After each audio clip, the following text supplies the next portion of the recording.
move along to the second one, the long-awaited Chrome extension. Now, I want to preface it with the fact that the UI is in a state where it's serviceable, and it's like the bare minimum of what I scrunched up together to validate that we have a full Chrome extension experience working of getting some information out of a web page.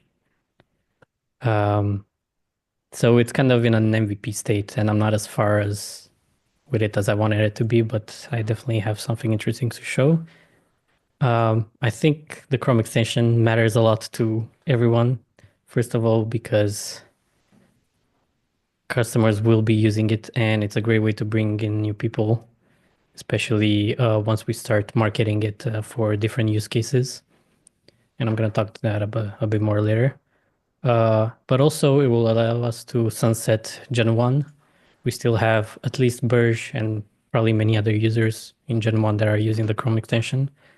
So having a Gen 2 Chrome extension will let us sunset Gen 1, and we want to sunset Gen 1 by the end of next week, I believe, is the deadline we set. It also makes it easier to get data that's protected by authentication from web pages. So any users that have, I don't know, are part of a Facebook group or a LinkedIn page or any information where we don't have a ingestion pipeline already, like Google Drive, this will be another way for them to be able to get data into Storytell easily without needing to give us like the whole thing and access to everything. Without further ado, I'm gonna click on this button right here and we're gonna see something pop up. So what we have here is a native browser side panel, which is a bit different from the Gen 1 that was just opening like a different thing. It was embedding it in the page, but this is supported by browsers and it's nice and smooth and fast. You can close it. You can use this to pin the Storytell extension to and away from the bookmarks bar here. There's no icon yet, but this is gonna be a Storytell logo. And I'm gonna find a weird article around here, maybe this one. And I wanted to show that I have some information here. It's gonna be presented nicer to the user, but for now we know that I'm in my personal collection and that I'm chatting with this page right here. And if I switched tabs, you can see it changes the page that it detected. And then we want to have some predefined prompts, kind of like a question library or similar to the text menu when you hover over text in Storytell that gives you predefined prompts. We're gonna cherry pick some prompts that we think are more worthy to be featured in the middle here.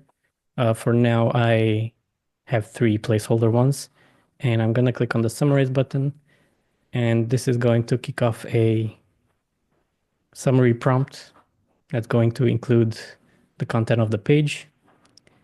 And then we can see that it actually summarized the article on the page. And I'm going to make this bigger, and we can then go ahead and also ask a question like, let's see if there's anything important here. Let's see, when was the protest? I'll see if it can actually pick up. Andy, a question. It says public knowledge. Does that mean that it's using the page or it's using the foundational training data?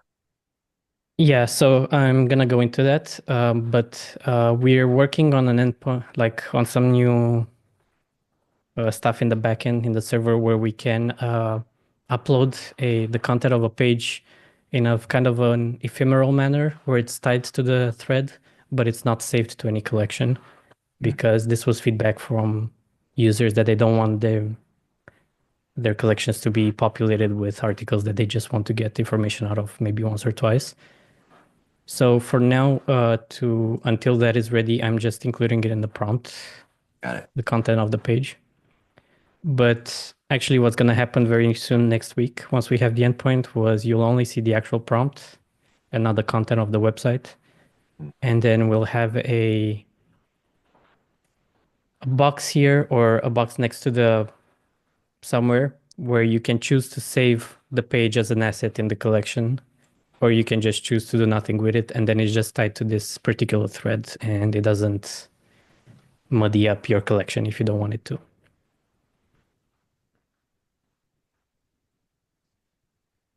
So just You think? clarification, right now it doesn't they don't save the web pages on the personal collection. No, they're not saved as assets Okay. right now. And they're not going to be unless people decide to save them afterwards. So you can start a thread, you can start chatting with a particular page, and then after that, in this UI, you'll be able to choose to save it Yeah. into your All collection. right. Andy, what I think is true is that I can choose which collection to save it into. So I could basically have like a way to search for, oh, I want to save it into a specific one. And then Yeah, maybe I can even make a new collection from that screen as well if I don't yet have one. exactly. Yeah. I don't know if we have a, so we have a design here, kind of more like a wireframe, but you'll be able to, you'll have like a chatting with blah, blah, blah file. You can choose to click a save option and a pop-up will come where you can choose a name and where it's going to be saved in which collection. That's everything. I wanted to mention a couple more things if we have time. Great. Yeah. Um, Good.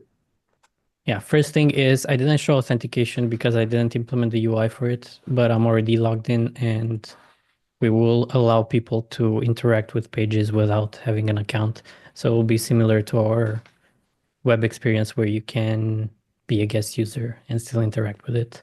And then afterwards, you can decide to log in and it will merge the data you have as a guest with the new account you're just signed up with. And just a bit of a glimpse into the near future. We want to support multiple personas and use cases. So for the MVP, we just have the predefined prompts. But for later, we'll probably have a way for you to select kind of like the use case you care about. There's a box here. It's not very clear, but it says for everyone, but you can choose for marketers, for developers, and we'll have kind of like a question library of prompts that are better suited for whatever use case we want to support. And a feature that I'm excited about that we won't have time to work on for the MVP, but I think would be cool for us to get would be if we can get the text selection menu working on web pages where you can just select some text and then you can interact with it like you would in Storytell on the website.